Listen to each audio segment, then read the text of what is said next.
اس طریقے سے دھیرے دھیرے دھیرے 22 سال 22.5 سال میں یہ قرآن نازل ہوا. ایک ساتھ میں لکھ کے تھوڑی فرق میں لکھ کے بھیجا, یا لیکھک جیسا لکھتا ہے ویسا نہیں لکھا.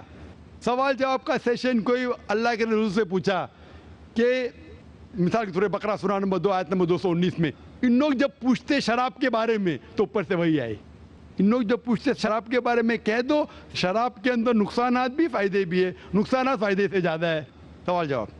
اس طریقے سے دھیرے دھیرے دھیرے 22.5 سال میں قرآن نازل ہوا. جب بھی نازل ہوتا تھا وہ اپنے ساتھیوں سے صحابہ سے کہتے تھے, وہ لکھتے تھے, وہ سنتے تھے, صحیح ہے. اس طریقے سے 23 سال میں آہستہ آہستہ. لیکھک میں کہتا ہوں ہندی میں بیسٹ از, عربی میں کہیں گے یہ اللہ کا کلام ہے, مطلب not that he wrote it himself, he is the author. آپ سمجھ رہے نا, author means he is the originator, Quran originated from him. That doesn't mean he wrote it with himself, with the pen. He is the author means this book, Quran, is a wahi, a revelation revealed from Allah subhanahu wa ta'ala to his messenger, and then it came in the book form. Hope that answers the question. Mic number 2 پہ اگر کوئی غیر مسلم بھائی ہوں تو ان کو ترجیح دی جائے. یہ آخری 2 سوالوں میں سے سیکنڈ لاسٹ سوال ہے, یعنی آخر سے پہلے کا سوال ہے یہ. Good evening, sir. This is Ammar here. Actually, I wanted to ask you something. As of now, what I have gained certain knowledge about the Islam, every religion tells you if you hurt someone, you're bound to get hurt. In spite of that, there is major animosity between different religions in the whole world. So I wanted to know how can we eradicate that? بھائی صاحب نے جو سوال پوچھا ہے یہ سوال مہیش بھائی نے سب سے پہلے پوچھا تھا کہ ہر دھرم اگر کہتا ہے کہ دوسرے دھرم کو تکلیف مت دو, لیکن پھر بھی اتنا قتل ہو رہا ہے دھرم کے نام پہ, کس طریقے سے اس کو ہم دور کر سکے. میں نے کہا کہ اکثر میرے حساب سے جتنے دنگے فساد ہوتے ہیں اس کے ذمہ دار پولیٹیشین ہیں, اپنی ذاتی فائدے کے لیے دھرم کے نام پہ دنگے فساد کرتے ہیں. اسی لیے ہر ہندو, ہر مسلمان اگر اپنی کتاب کو صحیح طریقے سے پڑھے اور اس کے اوپر عمل کرے, یہ دنگے فساد دور ہو جائیں گے. جس طریقے سے قرآن مجید میں لکھا ہے سورہ عمران میں سورہ نمبر 3 آیت نمبر 64 میں, تعالوا الی کلمۃ سواء بین بینکم, آؤ ہم اس بات کی طرف جو آپ اور ہم میں یکساں ہے. Is it because of certain misconceptions among people? بھائی صاحب نے پوچھے کہ کیوں غلط فہمی, اس کی وجہ سے بالکل صحیح. غلط فہمی اس لیے, اگر یہ غلط فہمی دور ہو جائیں گی اور ہم ایک دوسرے کے دھرم کو جانیں تو ہمیں پتہ لگے گا کہ سارے دھرم کہتے ہیں کہ ایک ہی خدا ہے, ایک ہی ایشور ہے, ایک ہی اللہ ہے, اور صرف اس ایشور کی عبادت کرنا چاہیے, اس کے علاوہ نہیں. انشاءاللہ بھائی چارہ بڑھے گا اور ہم ایک دوسرے کو سمجھ پائیں گے اور یہ دنگے فساد قتل بند ہو جائیں گے. Thank you, sir. اور اب اس نشست کا آخری سوال مائک نمبر 1 سے. توریت, زبور اور انجیل. توریت موسیٰ علیہ السلام پہ نازل ہوا, داؤد علیہ السلام پر یہ کون سا تو زبور, ہاں, اور انجیل عیسیٰ علیہ السلام پہ نازل ہوا. تو ابھی یہ تینوں کیوں فارم میں نہیں ہے, مطلب ہے کیوں نہیں؟ قرآن ہے تو اس کو مکس اپ کر دیا لوگوں نے, اور اس کا فارم کیوں نہیں ہے ابھی؟ زبور انجیل کیوں نہیں ہے وہ کتاب ابھی؟ بھائی صاحب نے اچھا سوال پوچھا کہ اللہ نے نازل کیا تورا, پھر زبور, پھر انجیل, اب یہ سب کیوں نہیں, صرف قرآن کیوں؟ بھائی صاحب جب بک کا ایڈیشن نکلتا ہے نا, first edition, second edition, third edition, تو صرف لیٹسٹ ایڈیشن لگتے, پرانے ایڈیشن چھوڑ دیتے, کیونکہ جو مین ساری کتابوں میں, ساری وحی میں بنیادی بات وہی تھی, ایک خدا کو مانو, اس کی عبادت کرو, نہ اس کی کوئی پرتیما ہے نہ کوئی مورتی ہے. لیکن جو مائنر پوائنٹس تھے, کس طریقے سے نماز پڑھنا شاید تبدیلی ہوئی, تھوڑا کھانے میں حلال تھا, کبھی حرام ہوا, یہ تھوڑی بہت بات بدلتے گئے کیونکہ لوگ نے اس کتاب میں ملاوٹ کی. جب وحی میں ملاوٹ آنے لگی تو اللہ نے ایک نئے پیغمبر کو بھیجا پھر سے اس کو صاف کر کے. لیکن جب اللہ تعالیٰ نے سوچا کہ یہ وقت ابھی صحیح وقت ہے, آپ پوچھیں گے اللہ تعالیٰ نے قرآن کیوں نہیں سب سے پہلے بھیجا, تو میں یہ جواب دوں گا اللہ تعالیٰ جانتے تھے کہ انسانیت اس وقت تیار نہیں تھی قرآن کو حاصل کرنے کے لیے. 1400 سال پہلے اللہ ہمارا خالق ہے, انہیں جب یقین ہوا کہ یہ وقت صحیح ہے نازل کرنے کے لیے, انہوں نے قرآن نازل کی. اور جب نازل کیا اس میں لکھا ہے سورہ ہجر میں سورہ نمبر 15 آیت نمبر 9 میں کہ اللہ تعالیٰ نے قرآن نازل کی اور اللہ تعالیٰ اس قرآن مجید کی حفاظت کریں گے. اس کے بعد کوئی بھی اس قرآن مجید میں ملاوٹ لا ہی نہیں سکتا ہے, آپ کتنی بھی کوشش کرو، کیونکہ آج کی تاریخ میں لاکھوں لوگ قرآن کو اپنے میموری میں اتار چکے ہیں. یہاں دنیا میں کئی حفاظ ہیں، لاکھوں حفاظ ہیں جو قرآن مجید کو اپنے دماغ سے پھر سے دہرا سکتے ہیں. دے نو دا قرآن بائی ہارٹ. کتنی بھی کوشش کرو، آج کی تاریخ میں اگر آپ سارے قرآن مجید کو جلا بھی دیں گے نعوذ باللہ، پھر بھی ممکن نہیں کہ قرآن کو آپ ختم کر سکیں گے، کیونکہ اللہ تعالیٰ کا وعدہ ہے کہ قرآن کو میں نے نازل کیا ہوں اور میں اس کی حفاظت کروں گا. اسی لیے اس کے بعد کوئی بھی قرآن نہیں آنے والا، کوئی بھی نئی وحی نہیں آنے والی. اسی لیے اللہ تعالیٰ فرمائے کہ آخری وحی کی حفاظت کریں گے، کیونکہ تا قیامت ہر انسان کے لیے ایک انسٹرکشن مینول موجود ہے. آخری جواب تھا. وآخر دعوانا الحمدللہ رب العالمین. تو ناظرین گرامی، جو پہلا سوال تھا وہ تھا ایک خاتون کی طرف سے کہ میں نے ریفرنس دیکھے ہیں حدیث کی کتابوں کے. تو وحی کی دو قسمیں ہم بیان کرتے ہیں. ایک قرآن پاک ہے، اس کو پڑھا جاتا ہے. ایک وحی کی قسم ہے حدیث، جس کو رسول اللہ صلی اللہ علیہ وسلم کے دل مبارک میں اتارا گیا اور انہوں نے آگے کیا. اور وحی جو قرآن پاک ہے وہ فرشتے سے سنا نبی علیہ السلام نے اور وہ آگے بھیجا. ان دونوں میں یہی ڈیفرنس آتا ہے. وحی جو قرآن ہے نبی علیہ السلام کو نے سنا فرشتے سے، خود فرمایا کہ میں نے فرشتے سے سنا اور ہم ایمان لاتے ہیں، ہم یہ بات سچی ہے. اور جو حدیث ہوتی ہے وہ حدیث نبی علیہ السلام کے دل مبارک پر یا فرشتے کی وحی سے وہ آتی ہے، اور اس کو نبی علیہ السلام نے نہیں فرمایا اس کو قرآن میں رکھو، اور جس کے بارے میں فرمایا اس کو قرآن میں رکھو تو اس کو قرآن میں رکھا جاتا تھا. تو یہ حدیث ہوتی ہے اور قرآن ہوتا ہے. اب اس حدیث میں آگے ہوا یہ کہ اس کے راوی صحابہ کرام تھے جنہوں نے حضرت محمد صلی اللہ علیہ وسلم سے یہ احادیث مبارکہ سنی براہ راست، فیس ٹو فیس، یا کسی صحابی نے دوسرے ایماندار، صحابی تو سارے ایماندار ہیں، دوسرے صحابی سے سنی. اب ہر راوی کے اندر ہوتا ہے حافظہ، اس کے یادداشت کیسی ہے، یاد رکھنے کی طاقت کیسی ہے، دیانت کیسی ہے، اور سمجھ، عمر، ملاقات کا ثبوت، کیا یہ رسول اللہ صلی اللہ علیہ وسلم سے ملا بھی ہے، ہسٹری ہمیں اس کے بارے میں بتاتی ہے کہ نہیں بتاتی. تو یہ سارا چیک کیا جاتا ہے. آگے وہ حدیث آ گئی راویوں کے پاس اور محدثین کرام کے پاس.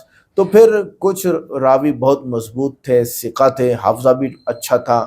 بعد میں صحابہ کرام کے بعد، تابعین کے بعد، امام بخاری علیہ رحمہ سے پہلے، امام احمد بن حنبل سے بھی پہلے، ان مواقع کے اوپر کچھ لوگ یوں بیان کرنے لگے میں نے اپنے استاد سے یوں سنا یا یوں سنا، یا پھر الفاظ میں تبدیلی آ گئی. وہی لفظ، وہی حدیث دوسرے راوی سے جب آیا، ان کو میچ کیا، کیونکہ بکس کا نظام ابھی شروع نہیں ہوا تھا، تو الفاظ میں ڈیفرنس آنے لگے. پھر کتابوں کا سلسلہ شروع ہوا اور ان کتابوں میں لکھ دیا گیا کہ یہ فلاں راوی صحابہ کے بعد، کافی بعد کی بات کر رہا ہوں، اس کا حافظہ کمزور ہے، یا پھر یہ سنت کے مطابق زندگی نہیں گزارتا، یا پھر اس کی ملاقات جس صحابی تک یہ حدیث پہنچتی ہے اگلے راوی تک، اوپر کے استاد تک، اس سے ملاقات ہی ہسٹری میں نہیں ہے، یا اس سے اگلے کی نہیں ہے، یا اس سے اگلے کی نہیں ہے، یا اس سے اگلے کی نہیں ہے. صحابی کے بارے میں کبھی شاید یہ نہ کہا گیا ہو کہ اس کی ملاقات حضرت محمد صلی اللہ علیہ وسلم سے ہے. اچھا، آگے تو یہ حدیث کی ڈیفرنس یعنی کیٹیگریز جو وہ تدوین ہونا شروع ہو گئیں. تو کچھ راوی اچھے ہیں مگر تھوڑے کمزور حافظے والے ہیں، کچھ راوی سخت کمزور ہیں، ضعیف ہیں، یعنی ان کا حافظہ خراب ہو چکا ہے. وہ کہتے ہیں یار یادداشت خراب ہو چکی ہے، خود بھی کہتے ہیں کیا تھا کیا نہیں تھا میں کیسے بیان کروں. تو اس حدیث کو ضعیف کہا جاتا ہے. موضوع حدیث وہ ہوتی ہے جو بعد والوں نے اپنی طرف سے بنا دی. اب مسئلہ یہ کہ ہم کس پر عمل کریں گے. تو علماء کرام نے اصول طے کیے کہ دو حدیث متضاد آ گئیں، ایک ضعیف ہے ایک صحیح ہے، صحیح کو لیں گے، متضاد میں ضعیف کو ہم چھوڑ دیں گے کیونکہ یہ صحیح ہے. اسی طرح ساری کیٹیگریز بنائی گئی. تو یہ ساری کتابیں پھر بنی حضرت امام بخاری رحمۃ اللہ علیہ. اس میں بڑی لمبی ڈیٹیل ہے. امام بخاری نے بخاری لکھی، احمد بن حنبل نے مسند امام احمد بن حنبل لکھی، مسند امام مالک آئی، مسند امام مالک آئی، مسند امام ابو حنیفہ رحمۃ اللہ علیہ امام صاحب کے شاگردوں نے لکھی. اسی طرح بہت ساری کتابیں، صحیح کتابیں 72 ہیں، ان میں احادیث مبارکہ کو لیا جا سکتا ہے. بعد میں کچھ لوگوں نے سختی کرنے والوں میں علامہ البانی رحمۃ اللہ علیہ. سختی میں غلط بول گیا، ان کے اپنے اصول اور تھے. امام بخاری والے نہیں تھے، امام احمد بن حنبل والے نہیں تھے، اور اسی طرح ابن ماجہ والے نہیں تھے، اور اسی طرح امام مالک والے نہیں تھے وغیرہ وغیرہ، ان سب کی کتابوں کو ہم پڑھتے ہیں۔ تو انہوں نے فرمایا کہ سلسلہ احادیث صحیحہ، سلسلہ احادیث ضعیفہ اور موضوعہ ان کی کچھ کتابیں ہیں، یا ایک ہی کتاب میں یہ تینوں ٹاپک انہوں نے کور کیے ہیں۔ تو جب انہوں نے یہ ٹاپکس کور کیے ہیں تو اس میں پھر انہوں نے یہ طے کر دیا ابن ماجہ کی حدیث وہ نہیں لینی، فلانی نے نہیں، فلاں نے نہیں ہے، فلاں نہیں صحیح، فلاں صحیح ہے۔ اور اس طرح ابن ماجہ، سنن ابن موطا امام مالک، اسی طرح ترمذی، اسی طرح اتھینٹک احادیث مبارکہ سے بھی احادیث کو مزید الگ کر دیا گیا، جس میں علماء کا اتفاق کم ہے۔ علامہ البانی رحمۃ اللہ علیہ پر علماء کا اتفاق کم ہے، اور اہل حدیث حضرات اس پہ اتفاق کرتے ہیں، اور کرتے ہیں تو پھر اس سے پھر یہ ہے کہ وہ راستے پھر الگ بھی ہو جاتے ہیں۔ اچھا آگے آتے ہیں، اسلام کا بانی کون ہے؟ جب انہوں نے کہا تھا، دوسرے ایک آدمی نے، یہ بات تقریباً آگے ہوگی، اگر آپ کو سمجھ نہیں آئے تو کمنٹ کیجئے گا، میں آپ کو انشاءاللہ بتا دوں گا۔ اسلام کسی انسان کا بنایا ہوا مذہب نہیں ہے، اس لیے اس کا بانی کوئی انسان نہیں ہے۔ اسلام کا بانی اللہ تعالیٰ کی ذات خود ہے۔ اسلام وہ دین ہے جسے اللہ نے خود نازل کیا اور جس کی تعلیمات تمام انبیاء کو دیں۔ قرآن سے ثبوت، ان الدین عند اللہ الاسلام، اللہ کے ہاں صرف اسلام ہی ہے۔ سورہ آل عمران آیت نمبر 19۔ اور اس سے معلوم ہوا کہ اسلام اللہ کا دیا ہوا ہے، انسان کا اس سے ایجاد نہیں کیا، ابتدائی سے ہی یہی دین تھا۔ یہ تین باتیں اس آیت میں صاف نظر آ گئی۔ کیا اسلام صرف حضرت محمد صلی اللہ علیہ وسلم سے شروع ہوا؟ نہیں، تمام انبیاء علیہ السلام کی دعوت دیتے تھے۔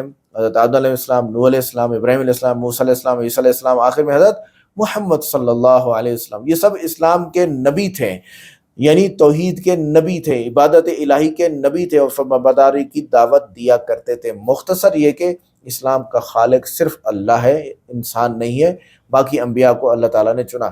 آگے ایک صاحب نے سوال کیا کہ میں تمام مذاہب کو مانتا ہوں، آپ بتا سکتے ہیں کہ میرا مذہب کیا ہے؟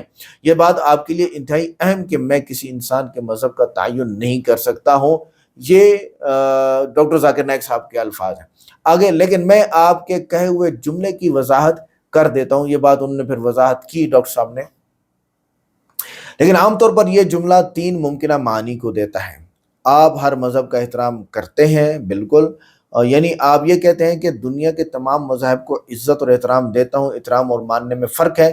آپ یہ مانتے ہیں کہ ہر مذہب میں کچھ نہ کچھ اچھی باتیں ہیں، اسلام میں ساری اچھی باتیں ہیں، یعنی آپ ہر مذہب کی اچھی تعلیمات کو قبول کرتے ہیں، چاہے آپ عملی طور پر ایک دین پر نہ ہوں یا ہوں۔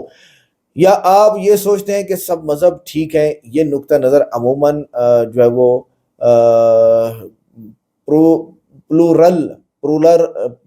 پلورلزم کہلاتا ہے، لیکن یہ کسی ایک مخصوص مذہب کا نام نہیں ہے۔ کیا تمام مذاہب کو مانا خود ایک مذہب ہے؟ یہ بھی بات الگ سے ایک کہی جاتی ہے، لیکن حقیقی سوال یہ ہے کہ بات سچ کیا ہے؟ آپ کا مذہب وہ ہے جو آپ کے اندر ہے، خدا کے بارے میں، آخرت کے بارے میں، انسان کے مقصد زندگی کے بارے میں، انبیاء کے بارے میں آپ کا یقین کے مطابق جو ہے وہ آپ کا مذہب کہلاتا ہے، اور اس میں میں آپ کی رہنمائی کر سکتا ہوں۔ رہنمائی یہ ہے کہ کیا آپ ایک خدا کو مانتے ہیں یا کئی خدا کو؟ تو آپ کئی خدا کو مانتے ہیں تو آپ سچے نہیں ہیں، خدا تو ایک ہے۔ کیا آپ آخرت کو مانتے ہیں؟ اگر مانتے ہیں تو اسلام بھی یہی کہتا ہے۔ کیا آپ نبیوں کو مانتے ہیں؟ اگر مانتے ہیں تو اسلام بھی یہی کہتے ہیں۔ کیا آپ قرآن، بائبل یا کسی اور کتاب کو الہامی یا الہی کتاب مانتے ہیں؟ تو مانتے ہیں تو پھر ٹھیک ہے، اور حضرت محمد صلی اللہ علیہ وسلم کو آخری نبی مانتے ہیں تو آپ مسلمان ہیں۔ یہ ساری باتیں قرآن اللہ پاک کی لکھی ہوئی کتاب کہ کیا خود اللہ تعالیٰ زمین پر تشریف لائے اور انہیں لکھی جیسے اس کا سوال تھا، یا پھر وہیں لکھی اور بھیجی؟ ان دونوں میں سے کیا صحیح ہے؟ یہ لکھی ہوئی کتاب نہیں کہ اللہ تعالیٰ نے بیٹھ کے لکھی ہو آسمان پر یا زمین پر، لکھی ہو پھر اس کتاب کو بھیجا ہو کسی کو کبھی دے کے آؤ، نہیں، اللہ نے قلم پکڑ لیا ہو، یا اللہ زمین پر آئے ہوں، یا اللہ نے کاغذ پر لکھا ہو، ایسا نہیں ہوا ہے۔ کیوں؟ کیونکہ اللہ جسم، ہاتھ، شکل، جسمانی صفات رکھنے والے نہیں ہیں۔ اللہ تعالیٰ ہیں، کیسے ہیں کوئی پتہ نہیں ہے، آخرت میں پتہ چلے گا۔ لیسا کمثلہ شیء، سورہ شورى آیت نمبر 11 میں یہ ساری بات واضح ہے۔ اور صحیح بات یہ کہ قرآن اللہ کا کلام ہے، بھجوانے والا اللہ ہے، لکھنے والے فرشتے ہیں، یاد رکھیے گا۔ قرآن کے وحی کے صحیح طریقہ یہ ہے کہ اللہ نے قرآن کو کلام کی صورت میں محمد صلی اللہ علیہ وسلم پر نازل فرمایا، یعنی پڑھ کے سنایا۔ قرآن اللہ کا کہا ہوا کلام ہے، ان کی ذات سے نکلا ہوا ہے۔ اللہ نے وحی بھیجنے کے لیے جبریل علیہ السلام کو مقرر فرمایا، اللہ جبریل علیہ السلام، اور پھر حضرت محمد صلی اللہ علیہ وسلم تک پہنچا۔ حضرت محمد صلی اللہ علیہ وسلم نے صحابہ کو سنایا اور انہوں نے لکھا، صحابہ نے چمڑے پر لکھا، ہڈی پر لکھا، پتھر پر لکھا، کھجور کے پتوں پر لکھا، پھر کتابی شکل میں آخر میں دیا، سب کچھ لکھ کر محفوظ کیا۔ قرآن اللہ کا لکھا ہوا نہیں بلکہ اللہ کا کلام ہے۔ قرآن پر لفظ استعمال ہوتا ہے کلام اللہ، اللہ کا کلام، یہ اس پہ مکتوب کا لفظ لکھے ہوئے ہونے کا، ریٹن کا لفظ استعمال نہیں ہوتا۔ تنزیل من رب العالمین، رب کی طرف سے نازل کیا ہوا، لیکن قرآن کو مخلوق نہیں کہا جا سکتا۔ یہ اللہ کا صفتی کلام ہے جو لکھا جاتا ہے، پڑھا جاتا ہے، یاد کیا جاتا ہے۔ یہ نہیں کہہ سکتے کہ یہ مخلوق ہے، کیونکہ خالق کی ذات سے آیا، لکھا نہیں گیا ہے۔ قرآن اللہ نے آسمانوں سے بھجوانے کی شکل میں نازل کیا۔ قرآن مومنوں پر 30 سال میں تھوڑا تھوڑا کر کے نازل ہوا، یعنی حضرت محمد صلی اللہ علیہ وسلم کو جبریل علیہ السلام نے پڑھ کے سنایا، انہوں نے صحابہ کو پڑھ کے سنایا اور بعد میں اکٹھے ہوا۔ آیات خود کہتی ہیں نزلہ علی قلبک، اللہ نے اسے نازل کیا تمہارے دل پر۔ یہاں صاف کہہ رہا ہے کہ نازل کرنے والا اللہ ہے، پہنچانے والا جبریل ہے، سمجھانے والا محمد ہے، لکھنے والے صحابہ ہیں، جمع کرنے والی امت ہے۔ تو ایک لائن میں اس کا نتیجہ آپ کے سامنے آ گیا۔ اسلام یہ لکھتا ہے کہ کسی کو اسلام کہتا ہے کہ کسی کو قتل مت کرو، پھر اتنے لوگ دہشت گرد کیوں ہیں اسلام کے اندر جو آگے دہشت گردی پھیلا رہے ہیں، کیوں ہیں؟ تو اسلام کا اصل حکم تو ہے قتل بالکل منع ہے۔ قرآن بالکل واضح کہتا ہے جس نے ایک بے گناہ کو قتل کیا گویا اس نے پوری انسانیت کو قتل کیا، سورہ مائدہ کی آیت نمبر 32۔ اور خود کو قتل نہ کرو، سورہ نساء آیت نمبر 29۔ اور اللہ حق کے بغیر قتل کرنے والوں پر لعنت کرتا ہے۔ اسلام بے گناہ کے قتل کو سخت ترین گناہ قرار دیتا ہے۔ جن کے بارے میں آپ سنتے ہیں کہ وہ قتل کرتے ہیں اور وہ مسلم ہیں، تو یہ پروپیگنڈا ہے۔ ڈاکٹر ذاکر نائک صاحب نے بھی اس کو بیان فرما دیا۔ ویڈیو کیسی لگی؟ ویڈیو کو لائک کریں، چینل کو سبسکرائب کریں، ویڈیو کو واٹس ایپ پہ ضرور شیئر کریں، کمنٹ کر کے بتائیے گا ویڈیو کیسی لگی۔ ملتے ہیں نیکسٹ ویڈیو میں۔ السلام علیکم۔